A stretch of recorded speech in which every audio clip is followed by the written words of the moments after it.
Fighters! Welcome back, you guys. This is Chris from Swede Fighters, and I'm playing Final Fantasy VII. Alright, last time we left, Barrett got super intense about the planet, because the planet is important! This is actually one of the big themes for this game. I'm not going to spoil you guys with it, but yeah, the planet and the Mako energy and the materia, it's really important. I really appreciate how they increased the speed of that swirl before combat. Alright, let's see. Alright, so I got Barrett with me now, who doesn't have any magic, because he's a loser. He's obviously not an ex-soldier like Cloud is. He's got this arm cannon, the man with the machine gun arm.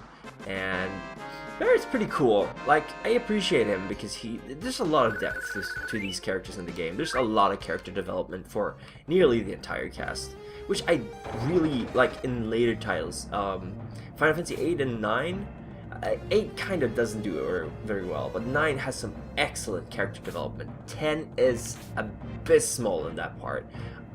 The only party member that I really appreciated in 10 was Auron, because I just didn't really get into that. Push over this instructions, alright?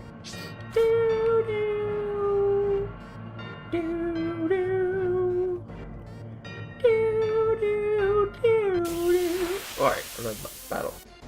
So, like I was saying, this game is clearly not like previous Final Fantasies. Most of the time, they've been sort of skirting around the edge of technology. You got airships, you got the Magitech armor from the previous game. You got some technology, and you got like the technology is developing. But in this game, it's all around you. You get people with gun arms. You got automated trains. You got pretty much everything. And some people actually thought that this was like the sequel to Final Fantasy VI in the real sense of it being a sequel. Because if you don't know, Final Fantasy series really they're not usually connected. They have some things in common. They have crystals, they have some bosses that are the same, some weapons that are the same, airships obviously, chocobo, whatever. But people were like, this game is probably what happens after Final Fantasy VI. Now, me personally, I don't really think that's the case. But they made some pretty valid points. I'm just going to save the game. Let's see if I need to use a potion. Probably don't need to do that. Personally, I just think it's, I think it's a separate title entirely. And they even made this is the first title of Final Fantasy, I think. Oh, cool, materia. Restore materia. So you see this little green blob there. They are color-coded depending on what kind of abilities they are. When we blow this place, it ain't gonna be nothing more than a hunk of junk. Cloud, you set the bomb. Shouldn't you do it? Just do it, I gotta watch to make sure you don't pull nothing. Fine, I'll do it.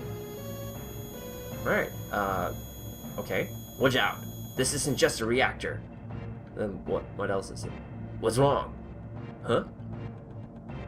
What's wrong, Cloud? Hurry it up. Yeah, sorry. Alright, I'm trying to be a little bit dramatic about it. Like I was saying, basically Final Fantasy VII has gotten a lot of sequels to it. I've never played any of them, and I don't really intend to, because I think the story should have just ended after the game ended. I saw Advent Children, didn't much care for it. Heads up, here it comes. Then again, I'm pretty hard to please. I know a lot of people really liked it. Personally, it just didn't, there was a few moments that I really liked, like very close to the end. But they did stuff with some of my favorite characters that I do not appreciate. They mess around with the Turks a bit. Did she forget her phone? Wife left for school, and I think she forgot her phone. Anyway, the Turks, you will be introduced to them later. Alright, I think we're getting a limit break. Yep, the Turks were some of my favorite characters from this game, and they were pretty much reduced to comic relief in the movie. That sucked balls. Blam! So you see, oh, okay, cool, I got an achievement. Really? Really? Alright, let's see, Bolt does a lot of damage to this guy. How do you get oh, there we go, target. How do I get the little menu up? Oh, let's pause. Oh, there we go. Cool. I always play with this menu because it shows you the name of the target you got, Gar Scorpion. And I also activated the targeting system because it helps you identify if a boss has like multiple parts on the body that you can attack. This isn't really much of a threat, this guy right now. He's, alright, there goes the tail. So I'm just gonna, you know, pass the time, wait for the tail to go down. Just kidding! Alright, just gonna have him counterattack once. He should be fairly close to death, I think. With any luck, Barret will get his limit break from this. And he missed Cloud, you know, what else could I ask for? That was really good. Really well played for me. I totally expected that to happen. Even so, Cloud would have survived it, because you know, every time you hit him when the tail's up, he gets oh, there we go, big shot. I keep hitting him with bolts. Ah, oh, come on! I get an achievement for using my lip. See, I know, like, this game has a lot of like, oh yeah, you get an achievement for doing stuff you have to do in the game. I could go on a big rant about that, because frankly it's kind of, on the one hand I'm happy I get achievements, that's like a instant gratification thing. On the other hand, I don't want to get an achievement for doing what the game you know, bare minimum of what I have to do to survive. And there it goes, he's dead.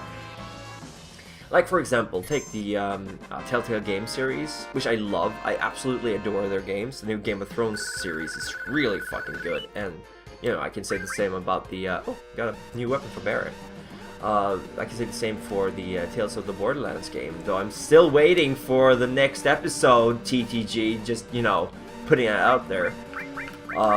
Anyway, I like them, but they give you achievements for finishing parts of the episode. I don't think those should be counted as achievements. I'm not achieving anything, I'm just progressing through the plot.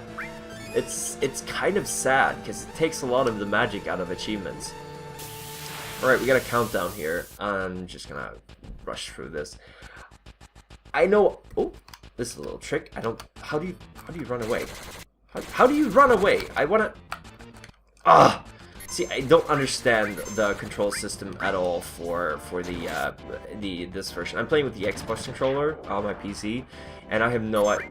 Thing is, there's a little thing you can do here. If you start running away and then you stop, then they're turned towards the enemy. And as far as I know, it doesn't really affect, because what happens if you get attacked from the back? They cause double damage the first time. It's the same if you attack the enemy from the back, and sometimes you even surround them, which is awesome.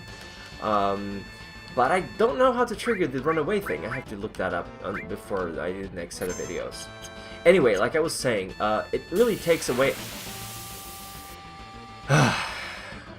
random encounters. It takes away a lot of the magic of a game if every single achievement is something that happens automatically. Like, you got stuff from Borderlands 2, for example. It's like, if you fire a million bazillion bullets or something, if you fire a shit ton of bullets, you get an achievement for that. If you score a certain amount of critical hits, you get an achievement for that. That's good. I want the game to reward me and to say, look, you did something pretty good. Cool. Which is great. I don't want achievements to be physically impossible to do. There's some achievements for World of Warcraft, for example. If you guys play it, in the Wrath of the Lich King, when they first introduced it, there were so many achievements, and they were fucking hard as balls to pull off. You had to do raids, and you had to avoid all the damage, or you had to kill a boss in a certain amount of seconds, or you had to, like, it was impossible. You had to do, like, guild runs just to get this one achievement. They got a lot better with that later on, but holy balls, that was hard. How do I pause the game? I'm getting pretty close to 10 minutes. Alright, Jesse's stuck here with the foot. This I never figured out. I actually died the first time I played this because I didn't save Jesse here. You alright? My leg got stuck. And thanks. And she just jumped straight over me. That is, just gonna... Sometimes this doesn't really... Oops. Let's see, how do I get the... There we go. These are also good to show you where on the map you can go, because it points out like ladders and things like that. It's pretty important stuff, and exits, of course. Right. I mean, it's not up to everyone's taste to have these little arrows, but personally I find it pretty useful. Alright, there we go. These guys shouldn't be too much of a hassle. See, Barret leveled up and got a new weapon, so he kills them in one hit, just like Cloud does. His first gun is kind of shit. Also, something to point out before I quit this episode, they changed their weapons. When you change them, you know, that should be pretty, you know, that should always be the case, but some games, especially earlier ones, don't really have much of a graphics change when you switch weapons. There are some really nice weapons in this game. Alright guys, I'm coming up to another 10 minutes, so I'm just gonna end the recording here, and I will see you soon enough. This is Chris from Swede Fighters. logging off. Bye-bye!